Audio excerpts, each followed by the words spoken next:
मेरे प्यारे दर्शकों को दीपक चौरसिया का नमस्कार। मैं एक बार फिर से हाजिर हूं न्यूज नेशन पर आपके सबसे पसंदीदा डिबेट शो देश की बहस के साथ। अटक से लेकर कटक और कश्मीर से लेकर कन्याकुमारी तक देश में जो सबसे बड़ा मुद्दा होता है उसमें हम आपकी राय जानकर चुनते हैं देश की बहस का विषय।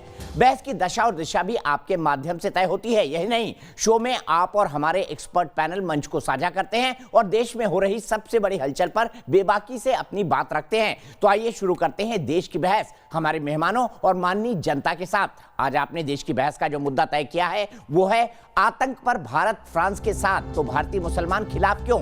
इसे 88% लोगों ने वोट देकर देश की बहस का मुद्दा बनाना चाहा है।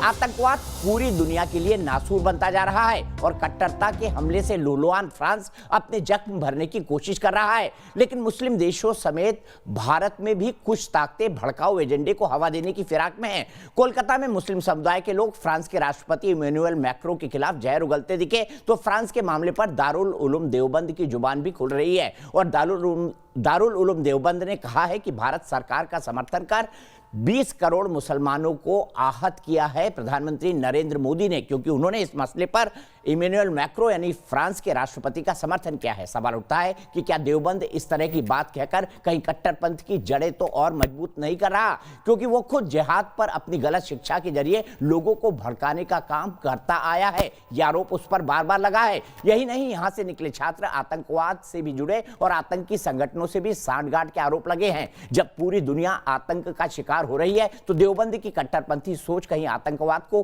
बढ़ावा तो नहीं दे रही? क्या कट्टरपंथ की आग में भारत को भी जलाने की साजिश तो नहीं हो रही है?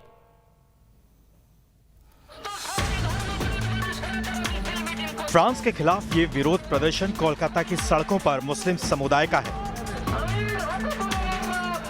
आतंकवाद के खिलाफ नहीं बल्कि फ्रांस के राष्ट्रपति के खिलाफ। जबकि फ्रांस समेत पूरी दुनिया आतंकवाद का दंश झेल रही है और आतंकवाद की लड़ाई में भारत हर उस देश के साथ खड़ा है जो आतंकवाद झेल रहा है। लेकिन दारुल उलूम देवबंद अलग ही राग अलाप रहा है और फ्रांस के खिलाफ होने की बात कह रहा है।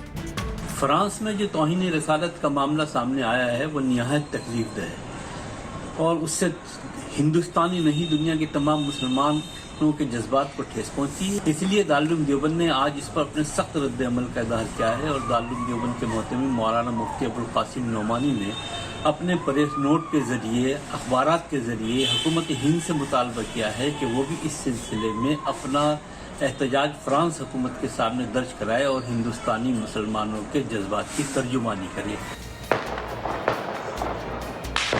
दरअसल भारत ने फ्रांस और ऑस्ट्रिया में हुए आतंकी हमले पर दुख जताते हुए आतंकवाद से लड़ने की बात कही थी। लेकिन दारुल उलूम देवबंद के मोहतमीम मौलाना मुफ्ती अबुल कासिम नोमानी बनारसी ने केंद्र सरकार से अफसोस जताते हुए कहा है कि भारत सरकार फ्रांस की निंदा करे। उन्हें अफसोस है कि भारत ने फ्रांस का समर्थन क्यों किया। साथ ही ये भी कहा कि भारत के 20 करोड़ मुसलमानों को इससे ठेस पहुंची है। फ्रांस और ऑस्ट्रिया समेत दुनिया के कई हिस्सों में जिहाद के नाम पर आतंकवाद फैला हुआ है, लेकिन दारुल उलूम देवबंद की इस चिट्ठी पर सवाल खड़े होते हैं। अगर ऐसी संस्थाएं जो आज माननीय प्रधानमंत्री को पत्र भेज रही हैं, उससे पहले अगर काश उन्होंने अपने वहाँ के लोगों को कह दिया होता, एक फतवा जारी कर दिया होता कि तुम अतिवाद मत मचाओ, इस्लाम के नाम पर गला मत रेतो, पैगंबर मोहम्मद साहब के नाम पर लोगों की जान मत लो और आतंकवादी संगठन इस्लाम और पैगंबर मोहम्मद साहब के नाम से मत चलाओ, तो आज ये नौबत नहीं आती। दारुल उलूम पर आतंकवाद से मुकाबला करने संबंधी वीरप्पा मोइली की रिपोर्ट में देवबंद के उलेमाओं के रिश्ते आतंकवादी मसूद अजहर से होने की बात सामने आ चुकी है। यही नहीं, देवबंद का पीएफआई, सिमी जैसे संगठनों और आतंकवादियों से भी नाम जुड़ चुका है। देश की बहस में चर्चा है कि अगर भारत आतंकवाद और कट्टरवाद के खिलाफ अपना रुख रखता है तो भारतीय मुसलमानों को ये किस तरह का पैगाम दिया जा रहा है? क्या देवबंद का ये रवैया आतंकवाद को कुचलने की बजाय बढ़ावा नहीं दे रहा?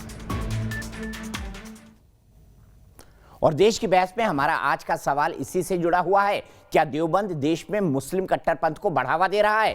आप शो के दौरान इस मुद्दे पर अपनी राय हाँ या ना में, क्योंकि यही हमारा फॉर्मेट है, हमारी वेबसाइट पर दे सकते हैं। आप हमारे मोबाइल ऐप को डाउनलोड कर सकते हैं, जिसे डाउनलोड करना बेहद आसान है। हमारे ट्विटर हैंडल पर जा सकते हैं, हमारे फेसबुक पेज पर जा सकते हैं। और फिर मैं एक बार अपने दर्शकों को बताना चाहता हूं, देश की बहस इकलौता ऐसा शो है जो अपने दर्शकों को शामिल करता है। इसीलिए मैं बार बार ये व्हाट्सएप नंबर आपको देता हूं 9711002266, जिस पर आप ये कह सकते हैं कि हाँ, हम इस शो में शामिल होना चाहते हैं। कई बार लोग मुझे फोन करते हैं, बार बार फोन करते हैं। ये इसका सॉल्यूशन नहीं है। आप एक वीडियो बनाइए, इस नंबर पर हमें व्हाट्सएप कर दीजिए। हम वादा करते हैं कि हम आपको शो में जरूर शामिल करेंगे।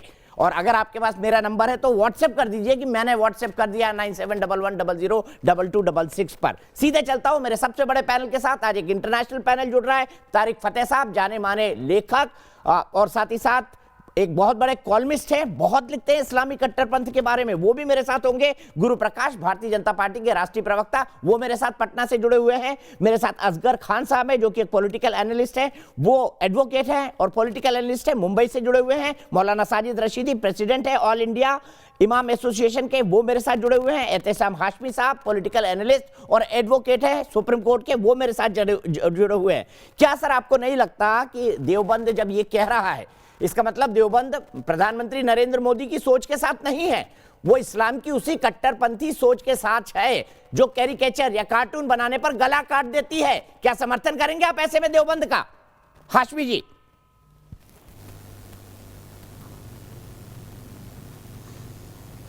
जी देखिए, मैं आपको बताना चाहता हूं कि इस्लाम एक पीस का संदेश देता है, अमन और शांति का संदेश देता है। देखा सर फ्रांस में गला कैसा काटा, बहुत शांति का संदेश मिला। जब गर्दन रेती गई और खून निकला ना, तो उससे शांति बह रही थी। एहतेशाम हाशमी साहब, जब गर्दन रेती गई और उससे खून बह रहा था, तो उससे शांति बह रही थी इस्लाम की। देखिए ऐसा है, देखिए दीपक भाई साहब, मुझे बोलने का मौका दीजिए। करीब 50 ऐसी ऑर्गेनाइजेशन हैं जो कि गवर्नमेंट ऑफ इंडिया ने बैन करी हैं, जो कि मुस्लिम ऑर्गेनाइजेशन नहीं है। लेकिन आप लोग प्री डिसाइडेड एजेंडे से अगर बात करेंगे, मैं आपको 50 ऑर्गेनाइजेशन के नाम बता सकता हूं। सर, मैं दुनिया भर के मुसलमानों में जो कट्टरपंथ घुसता जा रहा है उसकी बात कर रहा हूं। गवर्नमेंट ऑफ आपसे हम पूछो, आप इमली में जवाब देते हैं। फ्रांस में गला मैंने नहीं काटा, फ्रांस में गला आपके उन मुस्लिम भाइयों ने काटा जो 50 कट्टरपंथी संगठनों से नहीं निकले हुए हैं। कट्टरपन की बात सिर्फ एक रिलीजन के साथ नहीं होगी। सर, गला कट्टे किसने देखा? जब वो ऐसी कोई बात होगी तो वो भी डिस्कस किया जाएगा।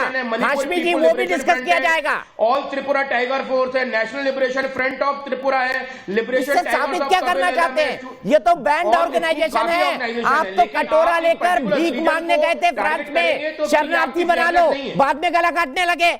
आप तो कटोरा लेकर भीख मांगने गए थे फ्रांस से कि शरणार्थी बना लो, आज गला काट रहे हैं वहां पर। देखिए, बड़ी मानवता है आपने, बड़ी इंसानियत है। कितने पीस का रिलीजन है आपका? शायद जानकारी आपके पास ज्यादा होगी। अगर आपको कायदे से बहस करनी है, आप सवाल पूछे, उसका जवाब आपको मिलेगा। लेकिन आप कट्टरपंथ, इस्लामिक आतंकवाद, जिहादी, इनसे ऊपर उठ के बात करिए। आप भी अगर संघियों के जैसे बात करेंगे तो आपको पत्रकारिता शायद छोड़नी ये बात मैं नहीं कर रहा हूं, ये बात इमैनुअल मैक्रो भी कर रहे हैं, जो बाइडेन भी कर रहे हैं, डोनाल्ड ट्रंप भी कर रहे हैं। यही बात हिंदुस्तान के सबसे बड़े पत्रकार हैं। सर, मैं यही सवाल तो आपसे पूछ रहा हूं, गला काटने का समर्थन भारतीय मुसलमान क्यों कर रहे हैं? इसका कोई सीधा जवाब नहीं है आपके पास। आपने कहा इस्लाम पीस का, आपने कहा इस्लाम पीस का धर्म है, मैंने माना। डोनाल्ड ट्रंप से और पाकिस्तान से मतलब होगा, हिंदुस्तान के मुसलमानों को डोनाल्ड ट्रंप से और पाकिस्तान से कोई मतलब नहीं है, हमें हिंदुस्तान से मतलब है। आपको मतलब है ना फ्रांस में जो गला काट रहा है, तभी तो ये प्रदर्शन हो रहे हैं। कोलकाता की गलियों में क्यों उतरे हुए हैं लोग? गला काटने वालों के समर्थन में क्यों उतरे हुए हैं, बता दीजिए ना। गला काटने वालों के समर्थन में क्यों उतरे हुए हैं? और जब गला काटा जा रहा था और खून बह रहा था तो उससे शांति झलक रही थी। आपने कहा ना इस्लाम शांति का मजहब है, तो गला काटने से जो खून निकला ना, उससे शांति बह रही थी। हाशमी साहब, जो हुई है उसको रोकने के लिए उतरे हैं। इस्लाम धर्म किसी हिंसा को अप्रूव नहीं करता है। इस्लाम रिलीजन, तो गला क्यों काटा, यही तो पूछ रहा हूँ सर। FIR लिखा देते, FIR लिखा देते, कोर्ट में शिकायत करते, फ्रांस के कानून के हिसाब से बात करते। अगर कुरान पढ़ते तो उस तरह की बात नहीं करते आप। मैं आऊंगा अभी देवबंद कुरान में क्या क्या पढ़ा रहा है, मेरे पास डॉक्यूमेंट्री एविडेंसेस हैं। मुझे ये बता दीजिए, अगर शांति प्रिय रिलीजन है आपका तो गला क्यों काटा? मुझे सिर्फ इस बात का जवाब दे दीजिए। और हाशमी साहब का फोन कट गया, लेकिन इसी सवाल के जवाब के लिए मैं तारिक फतेह साहब के साथ चलता हूं। तारिक फतेह साहब, बड़ा शांति का रिलीजन है, यहां सिर्फ गला काटा जाता है, और जो खून निकलता है ना गला काटने से, जब आदमी तड़पता है तो उससे शांति टपकती है। यह है कट्टरपंथियों का इस्लाम। दारा शिखों की भी गर्दन काटी थी, अपने बाप के सामने ले आए थे मुसलमानों के सबसे टॉप हीरो जो हैं औरंगजेब साहब। इमाम हुसैन की भी गर्दन काटी थी, वो तो पैगंबर की औलादों में से थे। जब उन्होंने पनाह सिंध में आके ली तो वहां फौज मोहम्मद बिन कासिम के भेजी कि इनको पकड़ के लेके आओ, इनको हिंदुओं ने पनाह कैसे दे दी मुसलमानों को। तो ये जो लोग हिंदुस्तान में ये अमन की बात और कहते कुरान में कुछ नहीं है, चक्कर सारा ये कि इनकी कोई आइडेंटिटी नहीं है। ये ना तीनों में ना तेरों में वाला हिसाब है, ना ये हिंदुस्तानी है, ना ये तुर्की हैं, ना ये अरबी हैं। पूरी दुनिया के मुसलमानों को पता है कि वो कौन है, इंडोनेशियन है, अरब है, ईरानी है, तुर्की। ये जो सब कॉन्टिनेंट के हैं, जो तैमूर के साथ आए थे लूट मार करने, जो उनके बच गए, या हमारे जैसे जो कन्वर्ट हुए थे हिंदुइज्म से इस्लाम में, ये हमारा ये मसला है कि हम दिल में नफरत रख के जबान पे बात वो करते हैं कि बड़ी अच्छी, तो आदतन झूठे हो गए। यानी 50,000 मस्जिदों में हर जुम्मे को दुआ मांगी जाती कि या खुदा कौमुल काफरीन पे मुसलमान को फतह नसीब करे। अब कौन है कौमुल काफरीन? अरे हमको नहीं पता, बेवकूफ क्यों बनाते हो? क्यों मुसलमानों का बेड़ा गर्क किया हुआ है? कभी तो सच बोलें कि हाँ हमसे गलती हुई, हमने हिंदुस्तान में बहुत उजाड़ा है लोगों को, 1000 साल से हमने इमाम हुसैन की गर्दन काटी है, हमने 20,000 हिंदू लड़कियों को बेचा डमास्कस में जाके, ये मोहम्मद बिन कासिम, ये जिन्होंने सोमनाथ को 17 दफा तोड़ा, गजनवी, वो हमारा दुश्मन है। पहले इसका आप एक्सेप्ट करेंगे तो फिर आपको अगला कदम मिलेगा ना, कि जिन्होंने हमें पनाह दी हिंदुओं ने हिंदुस्तान में, उन्हीं के खिलाफ हम दुआ मांग रहे हैं और कह रहे हैं गजवा हिंद होगा और हनूद और यहूद को मार दिया जाएगा। ये हम तो मुसलमान हैं, हमें पता है। आपको बेवकूफ ये बना सकते हैं, हमें नहीं बना सकते। हमारे यहाँ बंगालियों को, 10 लाख बंगालियों को मुसलमानों ने गर्दन काट के उन्हें मार दिया। पूरे इंडिया में से एक मुसलमान खड़ा नहीं हुआ मुक्ति बाहिनी के लिए। पाकिस्तान में बलोचिस्तान के ऊपर खून रेजी हो रही, 50,000 बच्चे गायब हैं। इंडिया का एक मुसलमान पाकिस्तान एम्बेसी के बाहर जाके बताइए कि प्रोटेस्ट किया हो? कुछ नहीं। कुर्दिस्तान पे कब्जा तुर्की का है, कत्लेआम है। 5 लाख सीरिया में मुसलमानों ने मुसलमानों को मार दिया, और ये लगे हुए यहाँ पे कि अमन का मजहब है, प्यार मोहब्बत सिखाता है। ठीक है, यही सवाल मैं असगर खान साहब के पास लेकर जाना चाहता हूं। असगर खान साहब, क्यों कट्टरपंथ के नाम पर देवबंदी एक बार फिर देश के खिलाफ बातें कर रहे हैं? प्रधानमंत्री ने तो सिर्फ इस्लामिक आतंकवाद का विरोध किया, ये क्यों मान रहे हैं कि वो आपके धर्म के विरोध में बोल रहे हैं? और इमैनुअल मैक्रो ने यह कहीं नहीं कहा कि उनके किसी भी धर्म का वो अपमान सहन करेंगे उनके राष्ट्र में। उन्होंने ये कहा कि आतंकवाद है और इसका मैं विरोध करूंगा। अगर आप गला काट देंगे तो फिर अगला क्या करेगा?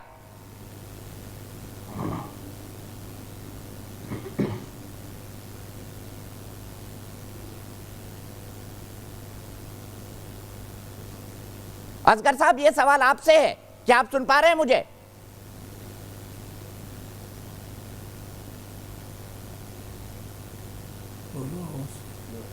ठीक है, उनका ऑडियो कनेक्ट नहीं है। आप एक बार देख लीजिए, असगर खान साहब का ऑडियो कनेक्ट कर लीजिए, और प्लीज ये देख लिया करिए ना पैनल, प्लीज इसको इंश्योर करा करिए। आप कम से कम गेस्ट को ये तो बता दीजिए बोलना कैसे है वहां पर। मैं सीधे चलता हूं चैतन्य भट्ट साहब के पास, जबलपुर से मेरे साथ जुड़े हैं। असगर साहब, मैं आपके पास आऊंगा, मैंने आपका 2 मिनट इंतजार किया था। अब मैं जा रहा हूं जबलपुर। मेरे एक दर्शक चैतन्य भट्ट साहब मेरे साथ जुड़े हुए हैं। चैतन्य भट्ट साहब, क्या कहेंगे? क्या देवबंद का यह फतवा भारतीय सोच के खिलाफ नहीं है, या ये प्रोटेस्ट?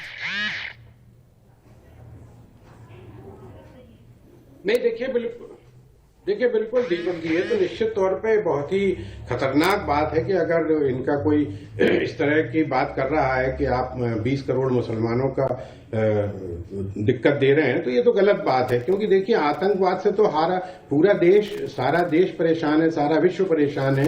यूरोप देशों में भी इस तरह की घटनाएं हो रही हैं, और अभी वियना में देख लें आप, फ्रांस में देख लें, तो इसका विरोध करना मुझे वो कहीं से उचित नहीं लगता। लेकिन ये बात भी सही है कि किसी भी धर्म के जो धर्मगुरु हैं या उनके भगवान माने जाते हैं, उनका भी इस तरह का कार्टून नहीं बनाना चाहिए, मेरा ऐसा सोचना है। लेकिन अगर कार्टून बना है तो उसके बाद आप किसी की हत्या कर दें या किसी का गला रेत दें, ये तो बिल्कुल गलत बात है। आप उसके लिए और भी तरीके हो सकते हैं, आप कोर्ट कचहरी कर सकते हैं। आपने कहा और भी तरीके हो सकते हैं। असगर खान साहब के पास जाता हूं। सर थोड़ा छोटा, हम स्पीच नहीं ले रहे हैं, सीधे मैं चलता हूं वहां पर, सीधे चलता हूं असगर खान साहब के पास। असगर खान साहब, मुझे ये बताइए, क्या देवबंद ने जो कुछ किया है उसे आप राष्ट्र विरोधी मानते हैं? क्योंकि वो भारत के प्रधानमंत्री की सोच के खिलाफ बात कर रहे हैं।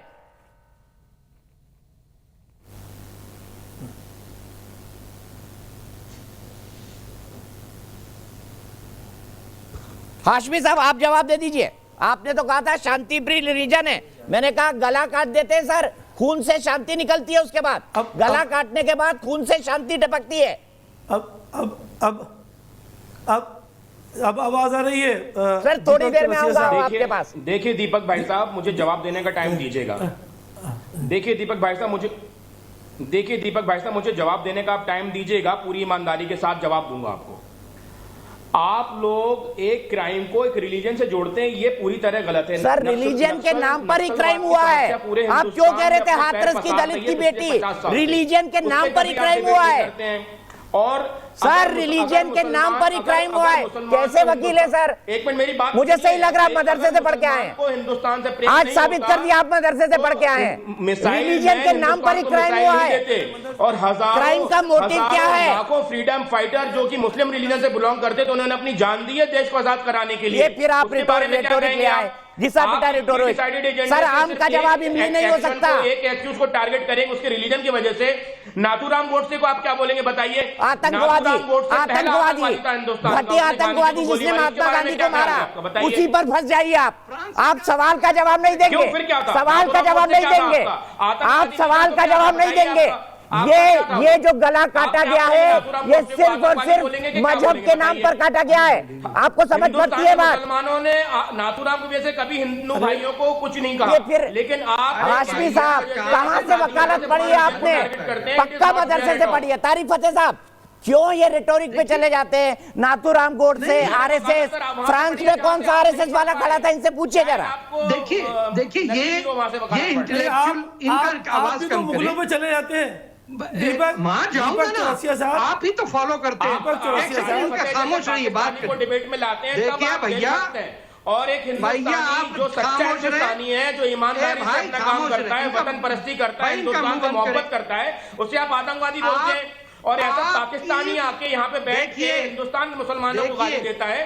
हाशमी साहब, यहाँ पे सब लोगों का सम्मान है। आपका भी सम्मान है जो गला काटने का समर्थन करते हैं। आपका भी सम्मान है जो गला काटने का समर्थन करते हैं। प्लीज तारिक फतेह साहब को बोलने दीजिए। और असगर साहब, पहले ये समझ लीजिए, जवाब कब देना होता है, किसी के बीच में मत बोलिए। तारिक फतेह साहब, देखिए, ये झूठ बोलने की जो आदत है, और इसमें इतना गलत बात हो गई है कि आप जो करें वो गोडसे को ले आते हैं बीच में। बात ये हो रही है कि आप मुसलमानों पे पाबंदी है कि वो अपने पैगंबर की तस्वीर ना बनाए।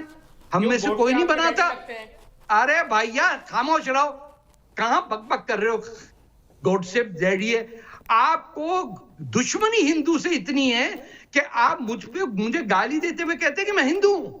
कैन यू इमेजिन कि इनकी गाली जो है वो वर्ड हिंदू है, या उसके बावजूद ये वहीं रह के उसी किश्ती में सुराख कर रहे हैं, उसी के खिलाफ भोपाल में जुलूस निकाल रहे हैं, और हिंदुस्तान के खिलाफ।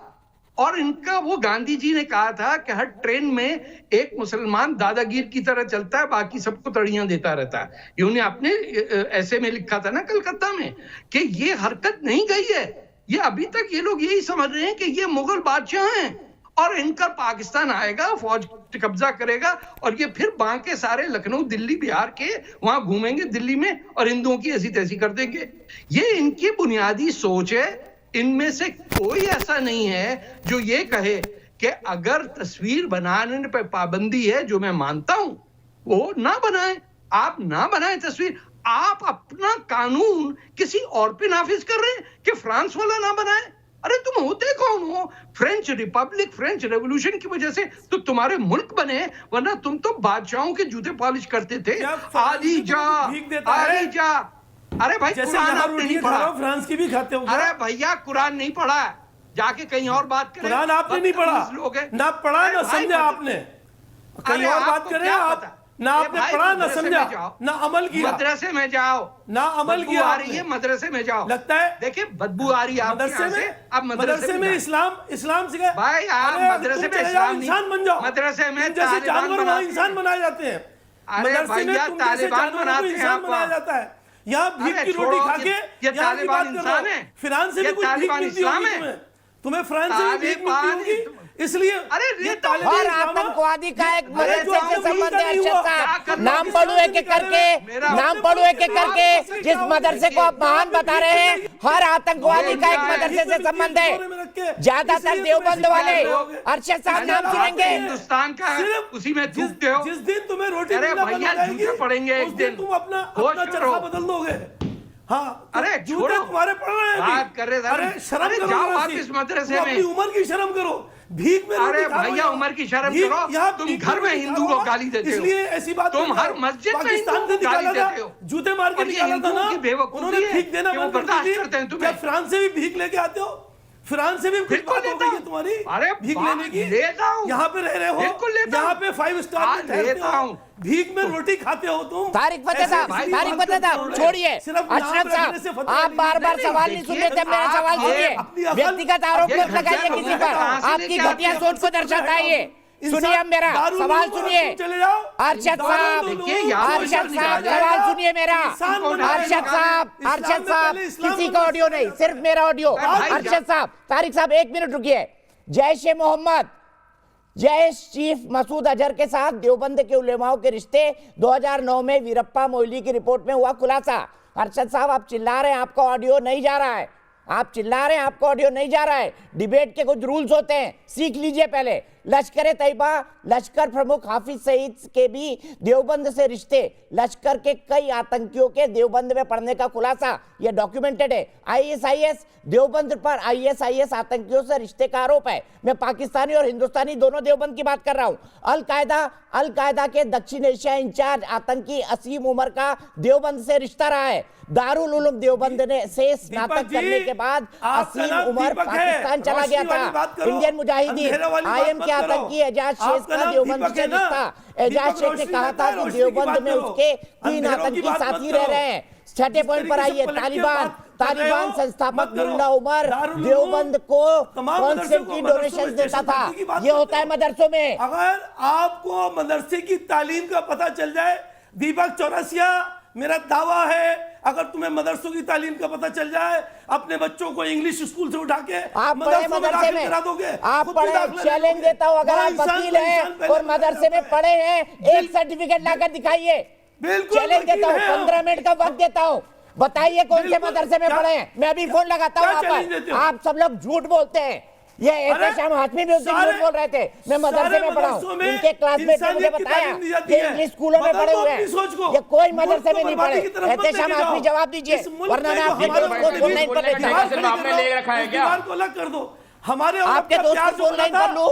हाँ बताइए, मैं जवाब दूंगा, सवाल पूछिए ना। मैं पूछ रहा हूँ ना, आप कौन से मदरसे में पढ़े बताइए, मदरसे का नाम बताइए। दीपक भाई साहब सवाल पूछिए ना, इतना उछल उछल के पूछेंगे तो कैसे जवाब मिलेगा आपको? आराम से बैठ के पूछिए, पानी पी के। सर मैं जैसा हूँ ठीक हूँ, आप उस पर मत कमेंट करिए, मैं कुछ रहता हूँ अपने काम में।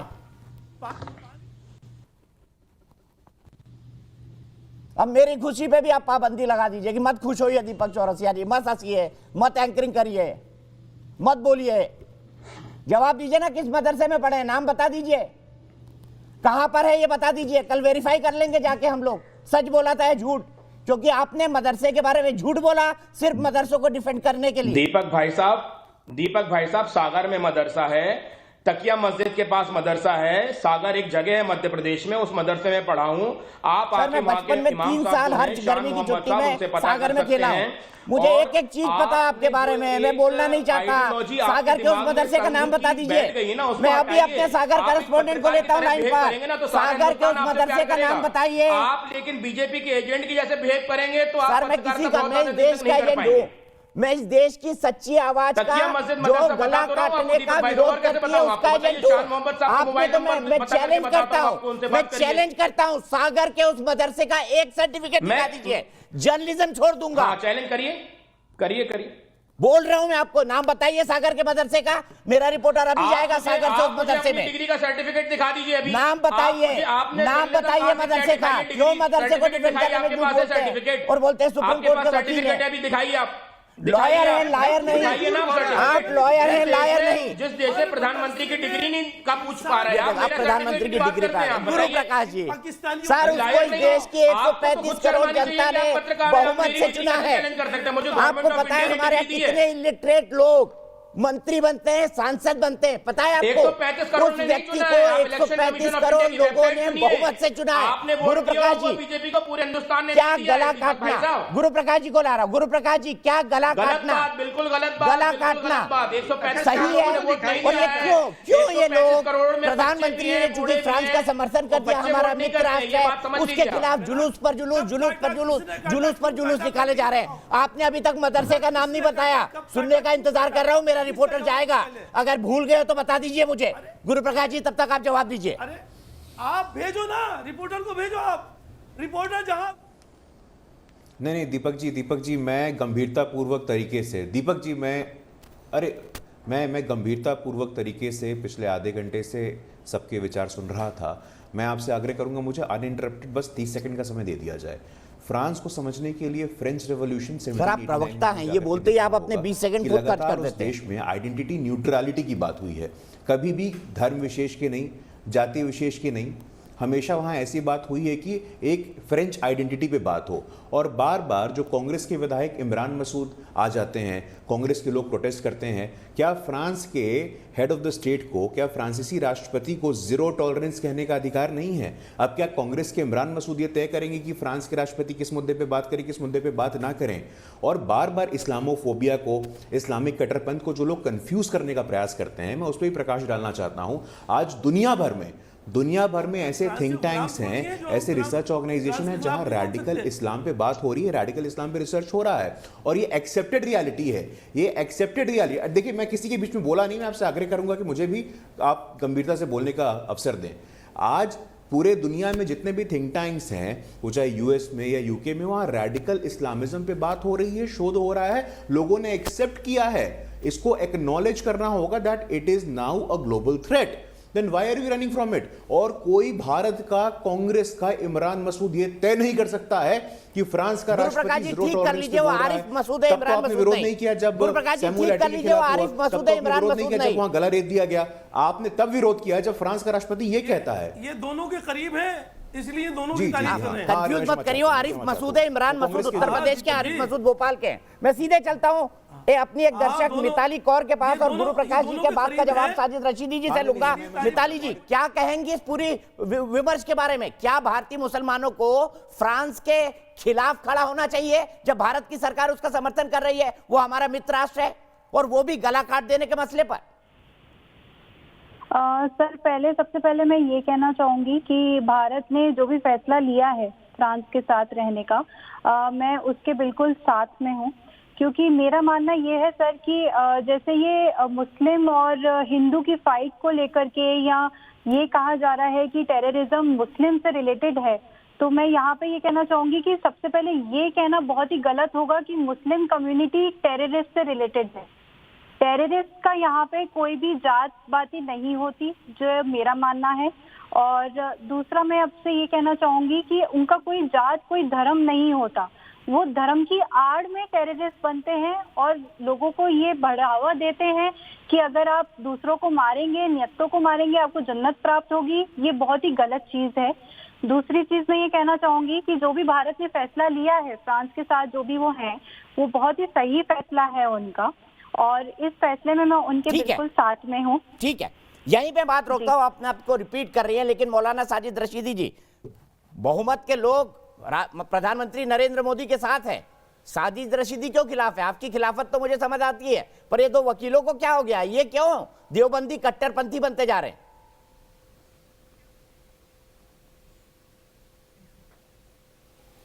देखिए दीपक चौरसिया, एक बात मैं आपसे पहले कह दूं, अगर आपका एजेंडा सिर्फ और सिर्फ इस्लाम को बदनाम करना है, सर मैंने फ्रांस आज में आप उसका तय कर आदमी लीजिए, का आज के बाद गर्दन फिर रेत मैं के आपकी नहीं डिबेट मारा में नहीं था। बैठूंगा। ये विषय डिस्कशन सुन में लीजिए, मैं नहीं लाया पहले था। सुन लीजिए, भोपाल पहले- में रैली मैंने नहीं निकाली पहले थी। सुन लीजिए, इमैनुअल भाई साहब, मैक्रो पहले- को मुंबई भाई में साहब, मेरी जूतों से बात- मैंने नहीं कुचला था। आप अलीगढ़ मेरी बात मुस्लिम सुनेंगे? यूनिवर्सिटी में अगर देश के नहीं खिलाफ सुनेंगे, नारे मैं- मैंने नहीं लगाए थे। अगर नहीं फ्रांस सुनेंगे के तो मैं मसले फिर उठ पर जाऊंगा। आप बोल रहे हैं मैं कर रहा हूं, आप मुझे मौका दे रहे हैं तो मैं कर रहा हूं। आप- इसका जवाब ये है मौलाना साजिद रशीदी, आप मुस्लिम अपने पैनलिस्ट आप को को बोलने सुधार क्यों लो, नहीं देते? इतना ठीक आप कर लो मुस्लिम- कि आप पर कोई सवाल ना उठा पाए। आप मुस्लिम फिर आप ध्यान पैनलिस्ट देना, को इसको हिंदी में बोलते हैं पर उपदेश आप कुशल मुस्लिम बहुतेरे। पैनलिस्ट को आप अपने बोलने आप क्यों को नहीं देते? सुधारेंगे मुझे नहीं, बताइए ना, और कम फिर से कम बोलेंगे 2 सवाल मिनट तो को चुपचाप ट्रेंड पे। सुन लिया कीजिए।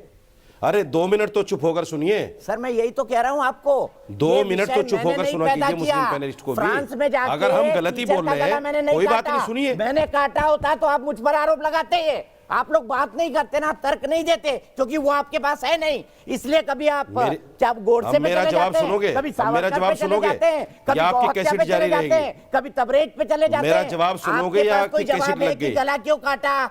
और इस्लाम अगर शांति का मजहब है तो गला काटने से खून की जगह शांति निकली क्या? जवाब दीजिए आप। मेरा जवाब सुनोगे? अब 2 मिनट चुप रहिएगा, फिर डिबेट में मुझे मत बुलाइएगा, कोई बात नहीं।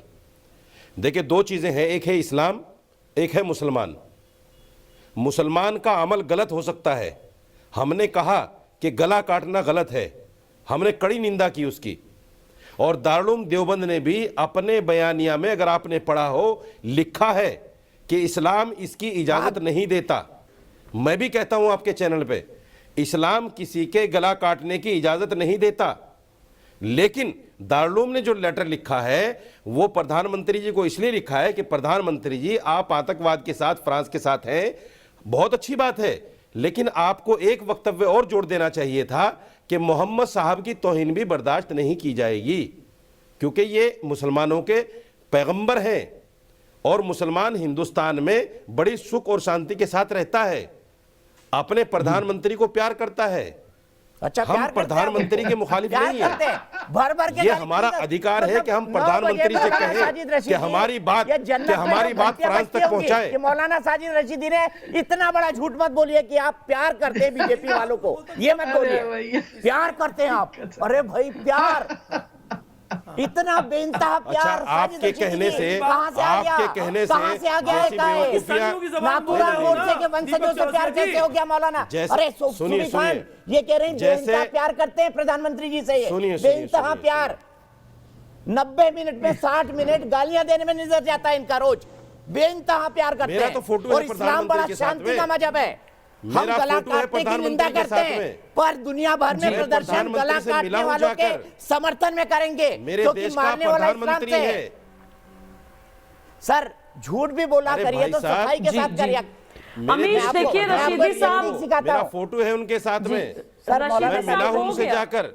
बेइंतहा प्यार करते हैं। अगर किसी आदमी को इस पर एतराज है तो होता रहे, प्यार है। लेकिन हम फ्रांस तक बात पहुंचाएंगे। वाह वाह वाह वाह वाह।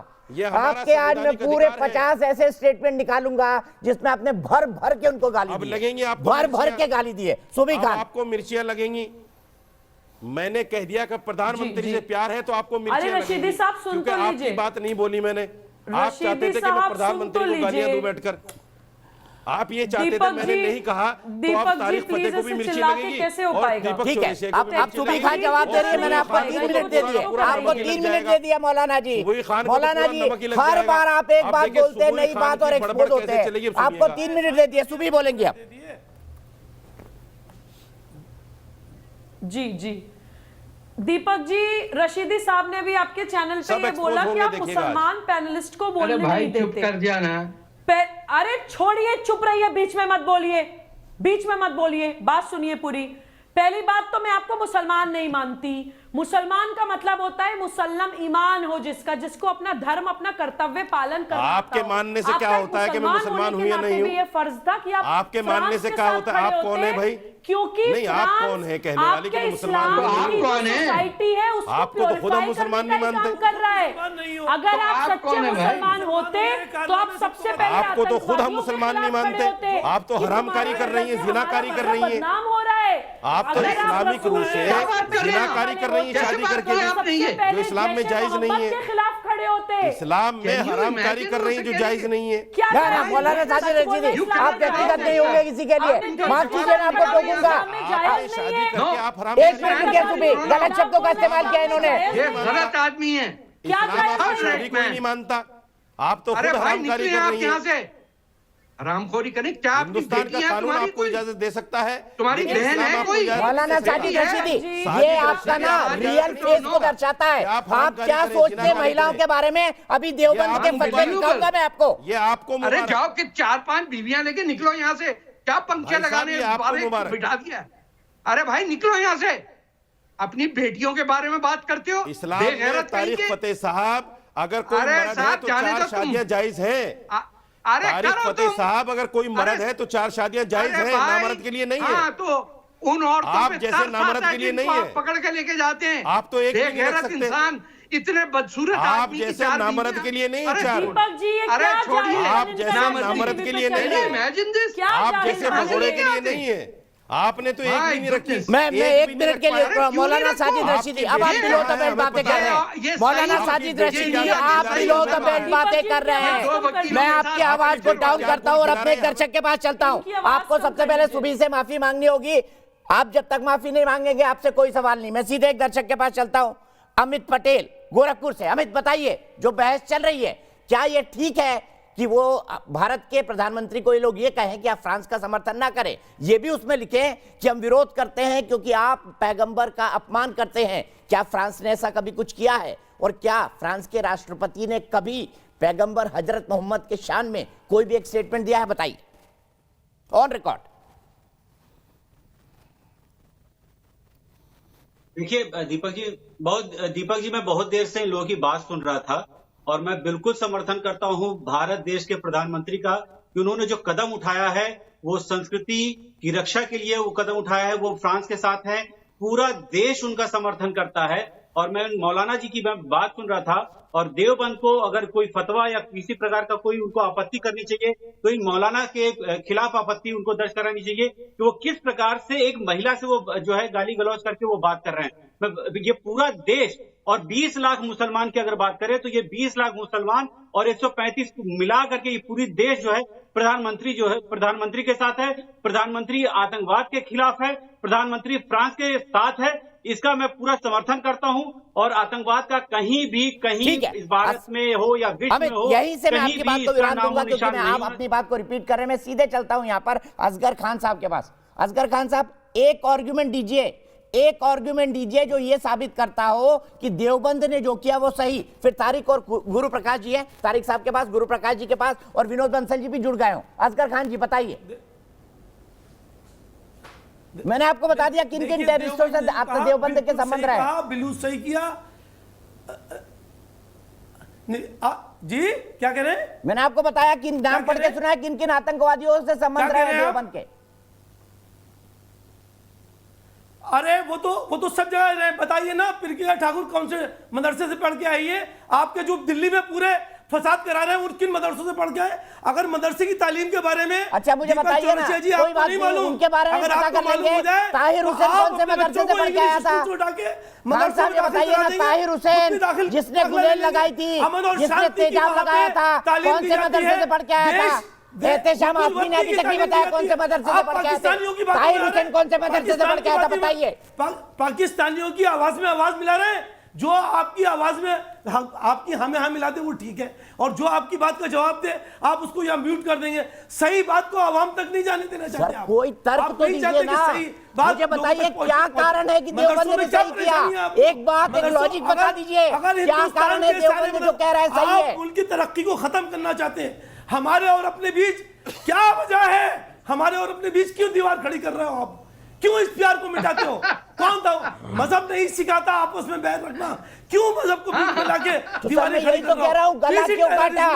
फ्रांस में गला क्यों काटा? खान साहब ये तो बता दीजिए। आपने सही कहा मजहब नहीं सिखाता आपस में बैर रखना, तो फ्रांस में गला क्यों काटा? मौला जी, अरे सर यही तो बताइए ना, खान साहब बताइए, मजहब नहीं सिखाता आपस में बैर रखना, तो फ्रांस में गला क्यों काटा? बात करते हो, जवाब दीजिए ना, फ्रांस में गला क्यों काटा? आपको किसने कहा कि इस्लाम को टेररिज्म में जोड़ दो? मैं कहूंगा मैं तुम्हें जोड़ दूं टेररिज्म से? तुम क्या मजहब नहीं सिखाता आपस में बैर रखना, तो फ्रांस में गला क्यों काटा? इस्लाम को क्यों ला रहे हो बीच में? क्यों कहते हो इस्लाम टेररिज्म से जुड़ा? क्यों हर जगह अगर तुम्हारा बिहेवियर ठीक होता तो दीवारें क्यों खड़ी करने की कोशिश करते हो? मुल्क की तरक्की को खराब मत करो। अरे बहुत सही कहा। पाकिस्तानी तुम चुप जाओ जरा, मेरी बात सुन लो। ठीक है, मैं सुबह असगर खान साहब कह रहे हैं कि मजहब नहीं सिखाता आपस में बैर रखना, मैंने बोला फ्रांस में सर को कलम कर दिया, जवाब नहीं है इनके पास। इसके बाद गुरु प्रकाश जी और विनोद बंसल, जवाब नहीं है खान साहब। तकरीर के लिए नहीं आए, आज डिबेट के लिए आए हैं, तकरीर के लिए नहीं आए, डिबेट के लिए आए हैं। हिंदुस्तान में कितनी गर्दन है? और एहतेशाम हाशमी जी मदरसे का नाम बताइए, मेरा रिपोर्टर तैयार है सागर में जाने के लिए, जिस मदरसे में आप पढ़े हैं। आज आपका एक खोज होना जरूरी है। सुबह खान को बर्बादी की तरफ ले जाना चाहते हो, मत लेके जाओ बर्बादी की तरफ। नाम तो बताइए ना मदरसे का, तभी तो भेजूंगा। लोगों ने कुछ टैगलाइन नाम बताइए मदरसे का, आपको पता ही नहीं होगा नाम बताइए ना। साथ में सारे हिंदुस्तान के मदरसों का दौरा करने को तैयार हूँ। अरे सर मैं तो बता रहा हूँ मदरसे में पढ़ा, उसका नाम बोल रहे थे मदरसे में पढ़ा हूँ, मदरसे का नाम नहीं बता रहे। मेरा रिपोर्टर खड़ा है इनके शहर में मदरसे जाने के लिए, ये पढ़े हैं कि नहीं पढ़े हैं नहीं बता रहे नाम। क्या बोलूं इनको?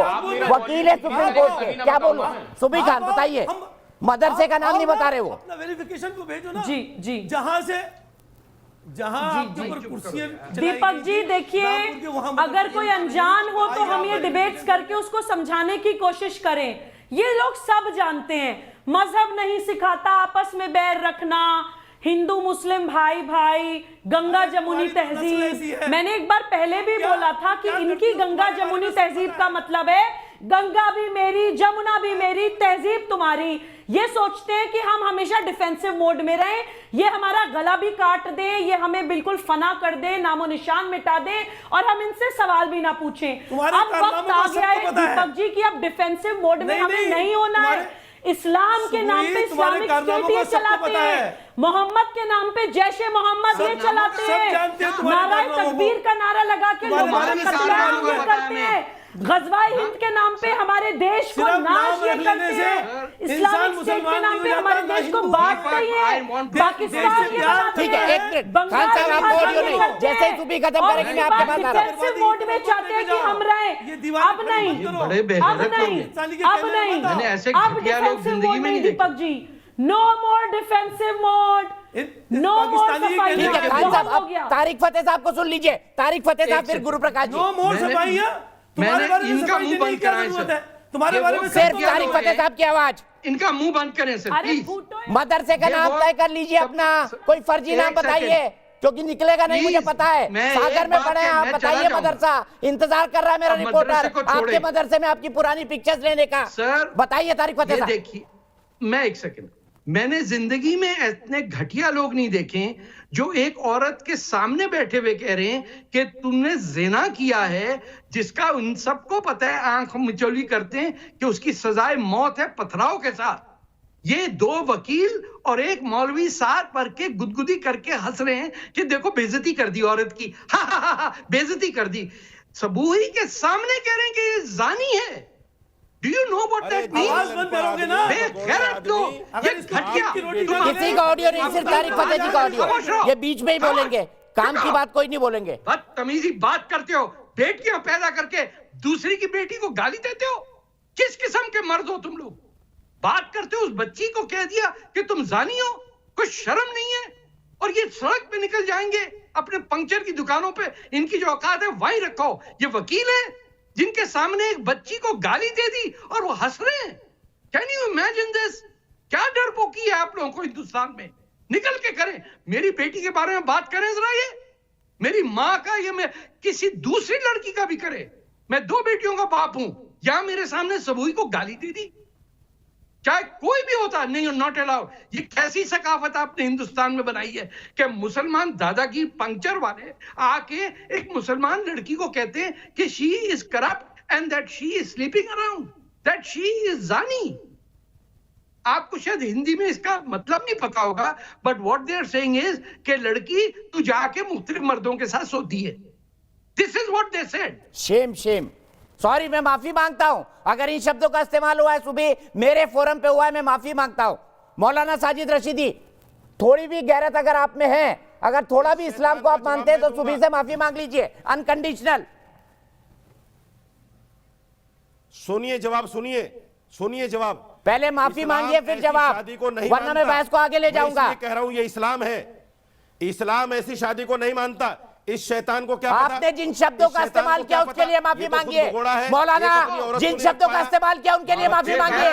दीपक चौरसिया, मदरसों में बच्चों के साथ क्या करते हो? शैतान है, इस शैतान को क्या मदरसों में क्या करते हो? अब ये जो है दूसरों के कार्ड खेल रहा है, क्या है इसके पास बोलने के लिए कुछ है नहीं, मुसलमान बोलने के लिए कुछ है ना करते हो। ठीक है, तारिक साहब एक सवाल पूछना चाहती है, हालांकि मैं नहीं चाहता मौलाना साजिद रशीदी का कमेंट ले कितने घटिया शब्दों का इस्तेमाल किया। ये आपकी घटिया मानसिकता की दर्शाता है, ये आपकी टोपी की घटिया मानसिकता को दर्शाता है, ये आपकी दाढ़ी की घटिया मानसिकता को दर्शाता है, जिसको आप अपना धर्म का प्रतीक मानते हैं। इन शब्दों का इस्तेमाल करते एक महिला के लिए, डाउन करिए इनका ऑडियो। सुबह बोलिए आप। ऐसे बदसूरत आदमी। दीपक जी सिर्फ एक सवाल जी, दीपक जी रशीदी साहब से सिर्फ आज का मेरा पूरी डिबेट का सिर्फ एक सवाल, अगर इनका इस्लाम मेरी शादी को जायज नहीं मानता क्योंकि मैंने गैर मुस्लिम से शादी करी है, तो फिर एक मुसलमान लड़के की शादी हिंदू लड़की से जायज कैसे मानता है? ये तर्क के साथ आज ये नेशनल टीवी पर जवाब देंगे। ये सवाल इनसे पूछ लीजिए, आज आप जवाब दीजिए मौलाना जी, मैं तो आपको बोलने का मौका नहीं देता। सुबह खुद सवाल पूछ रही है। ना हम मुसलमान लड़के की शादी हिंदू लड़की से मानते हैं, ना हिंदू लड़की की शादी मुसलमान लड़के से मानते हैं। इस्लाम नहीं मानता। अगर कोई करता है तो जिना करता है पूरी जिंदगी। मैं डंके की चोट बोलता हूं, ये इस्लाम है, आप इसको नकार नहीं सकते।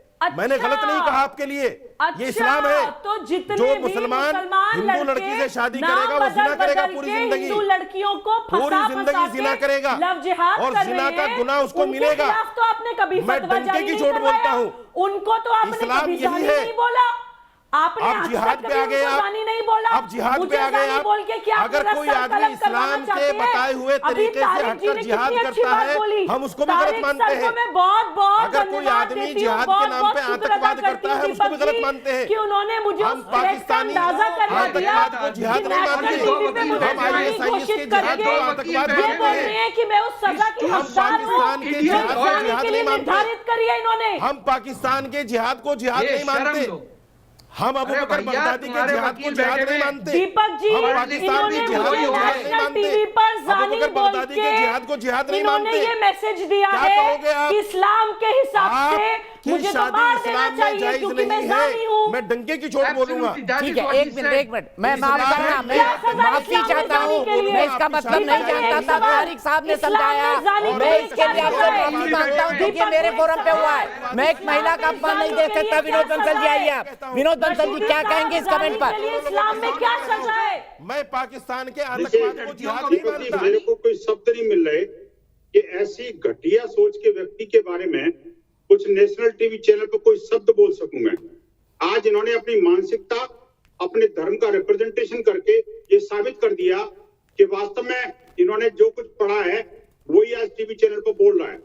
आज देखिए जिस तरह की दुष्ट मानसिकता का परिचय इन्होंने दिया है, एक मौलाना होकर के मुल्ले का शासन इन्होंने साबित कर दिया कि हाँ यही इस्लाम है। ये इस्लाम का यही अर्थ निकालते हैं कि आप बार बार निंदा करते रहो कि इस्लाम में जायज नहीं है, ये इस्लाम में जायज नहीं है, इस्लाम में जायज नहीं है, और काम वही करते रहो जो इस्लाम में नाजायज है, नाजायज है, नाजायज है। और जब तर्क की बात आती है तो कुतर्क करते हैं। ठीक है, जब इनकी तर्क शक्ति मर जाती है तो नीच भाषा को उतराते हैं। अब मैं मूल पर आ रहा हूँ। देखिए बात ये जब फ्रांस के बारे में जो दारुल विनोद जी, मुझे एक ब्रेक के लिए रुकना है। फ्रांस में फिर से बोलूंगा, बहस भटक गई थी, आपसे ही शुरू करूंगा। एक ब्रेक के लिए रुकना है, ब्रेक के बाद आ रहा हूं। मैं एहतेसाम हाशमी जी से फिर से रिक्वेस्ट करता हूं कि एहतेसाम हाशमी जी अपने मदरसे का नाम बता दीजिए, मेरा रिपोर्टर जाएगा वहां पर। किस मदरसे में आप पढ़े हैं, कहां तक तालीम ली है, और मदरसे से आप कौन से कॉलेज में गए, कौन से स्कूल में गए, ये भी लिख के दीजिएगा। ब्रेक के बाद आ रहा हूं।